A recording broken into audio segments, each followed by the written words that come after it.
Akulira ekitongole kino mu Western Region Isaac Katewanga asinzidde mu nsisinkano n'abakulembeze okuva mu disitulikiti ya Mubende, Mityana, Kibaale ne Kyegwegwa ebadde mu kibuga Mubende n'ategeeza ng'obubbi bwa transformer ne waya bwe bususse mu kitundu kino nga mu myezi 12 gyokka transformer eziwera 150 ne mita 200 eza waya zimaze okubbibwa. Layini eva e Mubende mu town okugenda e Kakumiro babba waya kumpi n'ekiyuni naye nga obuzibu buno tebuli nti Mubende wokka.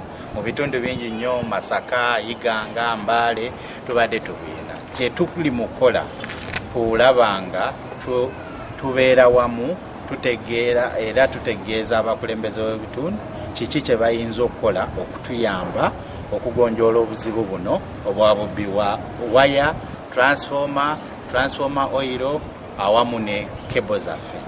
Katewanga era ategeezezza nti ekizibu kino kibaviiriddeko okufiirwa obukadde bw'ensimbi 42 mu bbanga ery'omwezi gumu bwe guti e Mubende wokka olw'ababbi abasusse mu kitundu kino. Annyonnyodde nti abazigu bano basinze kwegirisiza mu kitundu ky'Ekiyuuya mu ggombolola y'e Madudu e Mubende era nga layini y'amasannyalaze eno yeva e Mubende okudda e Kakumiro n'Ekibaale weeyita nga bano balinnya waggulu ne basalayo waya zino saako n'okubba oyiro mu transformer ekivaako okusannyalaza emirimu saako n'ebyenfuna mu disitulikiti ebbiri ey'e Mubende ne Kibaale. Ng'omwaka oguwedde twafiirwa kumpi kilomita 2 mu waya nga bazibbye ate era we wamu ne transformer nga 150 zakola ki zabbibwamu oyiro ate transformer yobbibwamu oyiro manya ebeefudde. Ezo sente mpitirivu nnyo.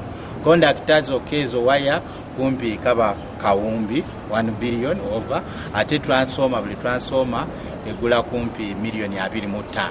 So bwebanga babbye transformer nga 150 ezo zibeera ddala sente nnyingi nnyo mu buwumbi kumpi 5 zetuba tufiiriddwa.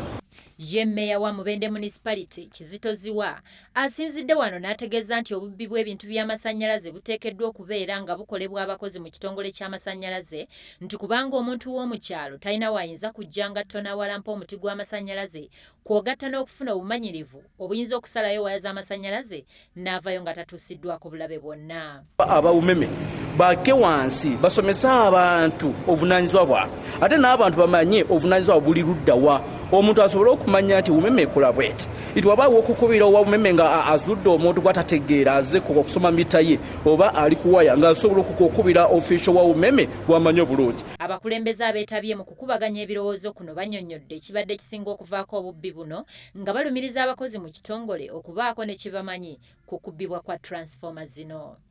Abantu bajja ne basala waya naye mu ngeri basalamu waya z'amasannyalaze ekulaga nti bamanyi nti amasannyalaze gakuba era bagalinnya naye amasannyalaze gano bagalinnya batya. Ojja kusa nti abantu bano balina ebirinnya balina obukugu ne baleka bajja batema waya z'amasannyalaze. Ye omuduumizi wa poliisi atwala Wamala Region Abayine Enoka alabudde abantu abenyigira mu kubba transformer ne waya z'amasannyalaze nga bwe bagenda okukola okunoonyereza okumala bakwatibwe era nga bakwongera okunyweza ebyokwerinda nga bakolaganira wamu ne umeme okusobola okutangira omuze guno ogukyase mu bitundu bino eby'amaserengeta.